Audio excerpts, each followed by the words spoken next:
the instruments, you talked about Phoenix. Are you going to make any changes at all as a result of what you landed? And for Ed Weiler, ExoMars, are you saying that's definitely a joint mission now?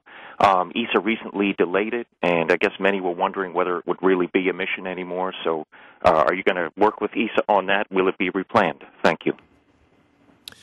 I believe, if I understood the question right, are there going to be any other changes to MSL instruments based on what we learned on Phoenix? Those meetings between the Phoenix handling team and the MSL team need to continue. We want them to continue, and if they identify changes that are manageable, and I mean that from a technical as well as a financial perspective, we will certainly make those changes if that's appropriate. We were surprised in a number of areas on Phoenix, and we don't want to be surprised again, so we want to prepare for those kinds of things. Doug helped me with ExoMars, but again, we're at the very, very early stages. ExoMars is, obviously a program that's been underway for a while. It's planned for launch in 2016. We had a very short discussion yesterday on some ideas of how we could work together on ExoMars. They're literally at the view graph stage at this point in time. And I think we both learned not to make too many plans based on PowerPoint. So it's going to take some real scientists and engineers getting together and working on that. But is there a possibility it could be a joint mission? Absolutely. Well, we're certainly open to that. Yeah. And we're certainly open to it and welcome it. Okay, let's take one more phone question, then we'll come back here to headquarters. This on the phone is Emily Lakhtawala. Hi, I have two questions. The first one is I'm wondering if 2 years of decay of the plutonium in the RTG will result in any further limitations to the rover's operations. I know that the traverses were already going to be power limited.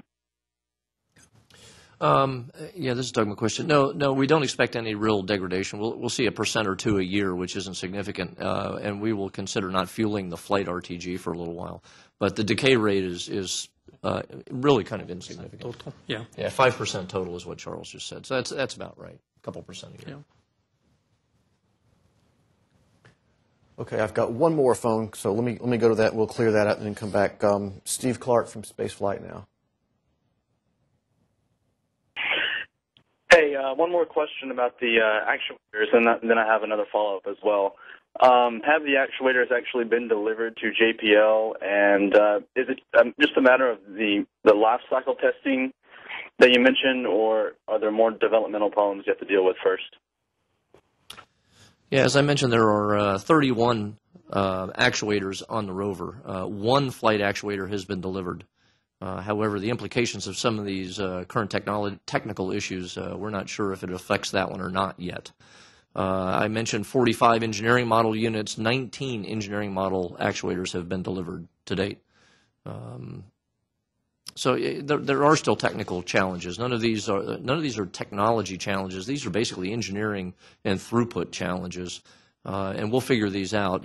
We just need the time to do it, and we need to have the time to test the rover and the systems that these actuators go into.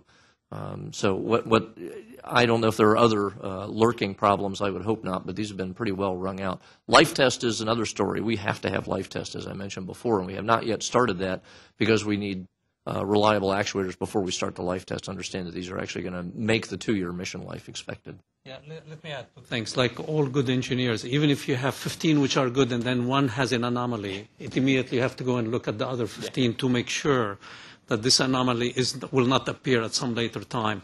We can't launch an unexplained anomaly. That's right. To do that. The other one, as Doug said earlier, it's not only the actuator, but then these actuators have to go into an arm or with a motor. We have to test them how they operate. We have to test the software which goes with them. So it's a complete package that we have to look at, and that's where we started getting concerned as an independent authority and the team, that by doing that we're eating into the test time that is necessary to understand every little quirk that the rover or the lander or any of these will have. And that's what led us to the conclusion that it will be the wise thing, to delay this mission. Okay, let's come back to headquarters, please. Becky Ionata with Space News. Was it a consideration ever to launch in 2010, park in solar orbit, and then do a flyby and pick up at the 2011 opportunity? And if you resolve these issues, could you come back and decide to do that? I'll take a first shot at that. That was that idea. You know, I think I should be blamed for that. I suggested it to somebody about December of last year, and I was admittedly shooting from the hip. It sounded good to me. You know, get it off and let it sit in orbit. It's got to be cheaper. But when I got back here 6 months ago and we started looking at these options, being somewhat of a scientist, when presented with data that showed it was a bad idea, I gave up on it. So, Doug, why don't you tell her about the data? Some of the issues with that is all you do is like you say, you park in an Earth orbiting trajectory, and then you pick up the 11 trajectory and land at the same time anyway. Sounds good. The issues related to that are the system was not designed to do that. So that cruise stage that I showed was designed for 9 months in cruise. It would spend almost 2 years in cruise. So there's a reliability issue with that, which may result in upgrades or even potentially redundancy in certain systems. We would actually have to change antenna patterns on the cruise stage because it was never designed to communicate with Earth. It goes one way. It goes to Mars. It doesn't come back and do a loop around the Earth. And so there were design changes to the cruise stage that were going to have to be done. And then, of course, carrying an MMRTG coming back here creates another issue that we didn't want to get into that. It's just not worth the difficulties and the analyses, which are quite expensive and extensive, related to that. And then the budget profile, which is not really the right reasons, and this is really more of a technical rationale that pushes us out of 10. But the budget reasons are that we now impact the 09 budget again. So we still have to come up with a huge amount of money, probably still on the order of a couple of $100 million in 2009, so which creates a difficulty since we're already in 2009. So it's a challenging financial environment. It's a difficulty for which we got no return. Well, and we got no return. I mean, That's right. Yeah, if you would get something for it, we might have when we thrash through all this. If you would get something in return, you might be willing to do it, but we didn't get anything out of it. There was no real return on that investment. There was more design work and changes, and it just didn't make sense. Okay, we're a little bit past our time, so we'll take a couple more. This is Mark Matthews with the Sentinel again. Just listening over the last hour, it's pretty clear that you guys know that we know that NASA has a history of being over budget and being late on projects. Now, there's a number of reasons for this, that you guys are doing things for the first time, you have optimistic scientists, but why does this keep happening? Why is there a continued pattern of late and over budget projects? I mean, NASA has been in the high risk list for the GAO for 18 years. So why does this keep happening? Well, we're always going to be on the high risk list for the GAO because they're not doing what we're doing. You've answered the question yourself. We're doing things for the first time. I would ask you, when's the last time you did any sort of a project, a do-it-yourself project at home? And did you have to make an extra trip to the store to pick up something you forgot, or did you break anything that you, in retrospect, shouldn't have broken? I'm spending my own money. And we're spending your own money for this, as thoroughly discussed, carefully vetted by the Congress each and every year.